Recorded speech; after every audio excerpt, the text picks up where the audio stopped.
Guys, we are back! Good evening, good morning, or good afternoon. And as always, friend, it is fantastic to see you here today. Guys, have you ever wanted or have you ever been itching to get out and take photos of the stars, but aren't sure where to begin? Well, in today's video, we got you covered. I'm going to go over the major things that you need to consider to capture beautiful photos of the night sky.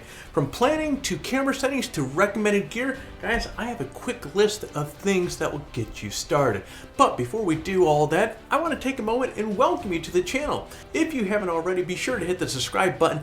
That way you don't miss out on any future tutorials like this one. We also do gear reviews, discuss photography news and rumors, and hold monthly gear giveaways, and subscribing to this channel will keep you up to date on all of that. So, what do you say, friend? Pull up a seat and let's go!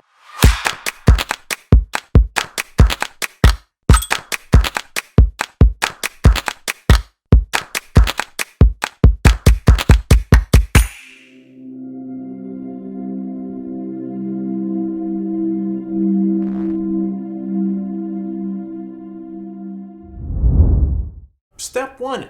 Do some recon. One of the first things that you need to do is recon your shoot and plan your composition beforehand.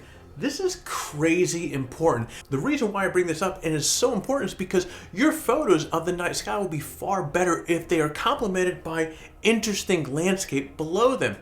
Here's what I mean. Take a look at this photo right here. I think this photo is really boring if you ask me. You can see part of the Milky Way, which is cool, but I think you'll agree that there's just not a lot of visual appeal to the photo. On the flip side, on this photo, there's a lot of appeal. A lot of things are going on.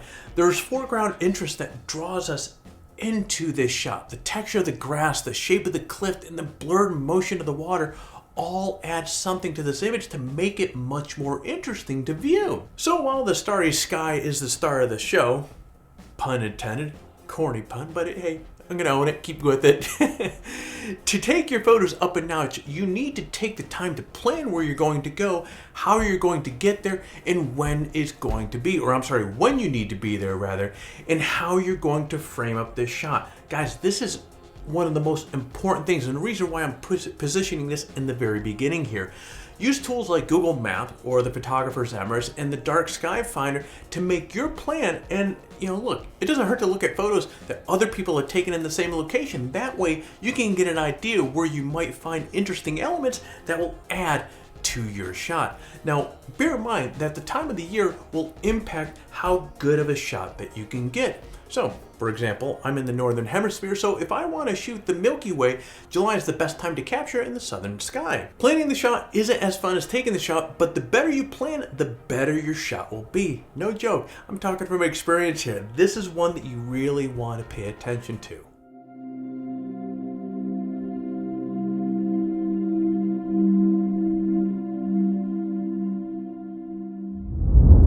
Step 2, check the moon phases. Moon phase is really important to know for night photography. That's because the bigger, the brighter the moon, the more it will wash out the images like this one. In this case, the full moon is really quite distracting because it is so darn bright. I mean, I do like the sunbursts or, well, the moonbursts, right, of light that's coming through, but look at the difference it makes when the sky is really dark. This image really pops, and that's because the super black sky allows the stars to jump off the screen. Now, checking the moon phases couldn't be easier either. I mean, there are a lot of apps that will tell you when the moon will rise and when it will set, as well as the percentage of the moon that's going to be showing. Now, personally, I use the Photographer's Emirates, which I will link in the description below. But guys, there are lots of other excellent options out there in the App Store as well as Google Play. You want a nice dark sky, so head out, shoot when the moon is in crescent shape or not much of its surface is really illuminated. Likewise, use sites like Dark Site Finder to map out locations that you can go that aren't bombarded with all sorts of light pollution. For example, I'm in Orange County, California. For me, to get away from all this light pollution, I have to drive, as I mentioned earlier, boy, a solid hour, hour and a half, 2 hours, depending on how dark of a skies that I want to get. So pay attention to that.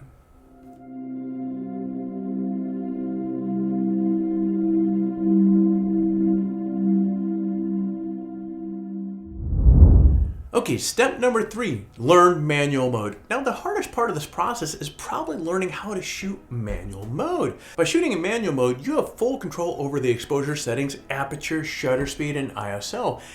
This is really important because your camera simply cannot make the fine adjustments that are needed on its own. Friend, you have to make the decisions and tell it how big or small the aperture should be, how slow or fast the shutter should be, and how low or high the ISO should be. I don't have time in this video to do a tutorial on shooting in manual mode, so be sure to check out the description below for links to a few videos and articles that will help you master manual mode. Just to give you a starting point, a running start, here are some recommended camera settings. Aperture, guys, go big, go as large as possible. Shutter speed as determined by the 500 rule, and more on that in a minute. ISO, right around 3200. Again, this is one of the things that you're going to want to play around with here, depending on your camera. White balance, set it to right around 4000 Kelvin. Photo format, RAW. Now, while talking about cameras, it's ideal that you have a wide angle lens to go with. A wide angle lens like a 24mm, a 16mm would be great. Even a 15 to 35mm zoom will allow you to capture the detail of the foreground and the surrounding landscape that is so important to the overall appeal of the shot. Additionally, a fast lens with a big aperture like 1.2, 1.4, 1.8 is really ideal for photographing the stars. This is because the big aperture can collect way more light, and that in turn allows you to reduce the ISO level and avoid introducing as much digital noise into the shot. And by the way, I think it goes without saying that you need a tripod for night photography. Your shutter speed will be way too slow to handhold your camera to get any sort of reasonable shot out of this here. So invest in a good quality tripod if you don't already have one. And a matter of fact, I've done a few tripod reviews recently, so if you aren't sure which tripod or where to start with that, I'll put the links below to those as well. Now, another thing that you'll want to consider picking up is a camera remote or an intervalometer would be a great addition as well, or at the very least, use your camera's built-in timer. Most cameras have some level of a timer built into them. Doing so will minimize the camera shake and maximize the camera's ability to capture that sharp image that you're after.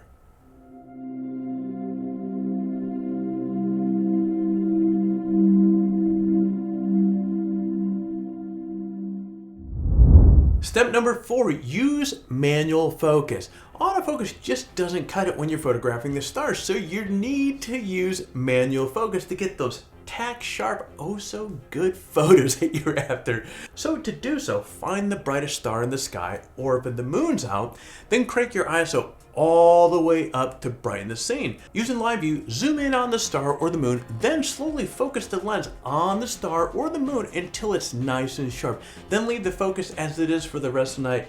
Now here's a tip right here. It's helpful to have gaffer's tape with you. That way you can tape the focus ring to stay in place, because it's dark out, you may bump it, you might move your focus. So put a little gaffer's tape on the focus ring and that'll keep it locked down. Again, I don't have time to get into all the details of how to manual focus a lens, so check out the description below for some really good tutorials on that subject.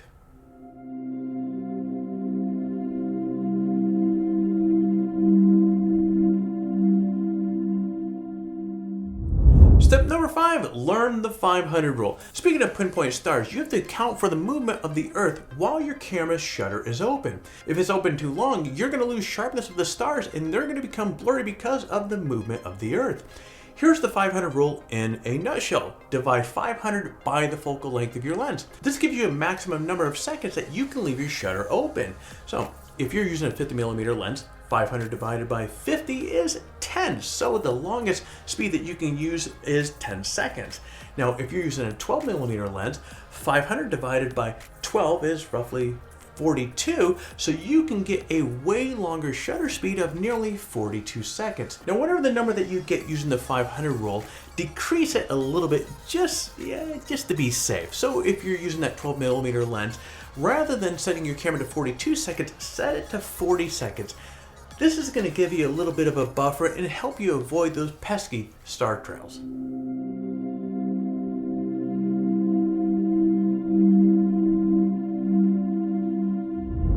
Step number 6, invest in a star tracker. Now, you certainly don't need to buy a star tracker, but I found getting high quality photos of the night sky is much easier with one of these things in your camera bag. Essentially, what a star tracker does is it takes the rotation of the Earth into account so you can get clear, sharper photos of stars without having to have a super fast and often in case very expensive lens or a crazy high ISO. Now, there's a lot of different star trackers on the market these days, but two that I've used recently are the Move Shoot Move 2-in-1 star tracker, which is, it's tiny and it can fit in your pocket. It's really nice. And then the other one is by a company called Skywatcher, and that's the Star Adventure, which is slightly larger, but still highly portable. In either case, these trackers will make quick work of getting set up and ready to shoot the night sky, and if you're serious about night photography, well, it's a great investment to consider. And while on topic about that, you might want to check on eBay or Craigslist. You might be able to find a good deal on one of those trackers. So now you have a few tips on planning your shoot, some insight on some camera settings, and some gear recommendations to get you started. Again, be sure to check the description below for more detailed tutorials to help you prepare even more to photograph the night sky.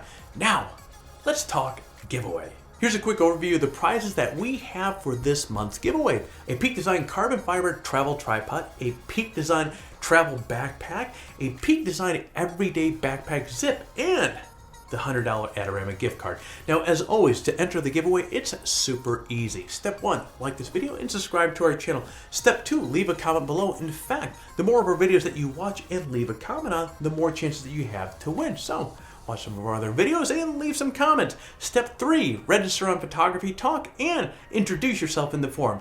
Now, if you have registered on the site in previous contests that we've had, you're still eligible to win. But swing on by and say hello. We'd love to see you. For complete details, including how to register on PhotographyTalk and how to say hello in the forum, check out the description below.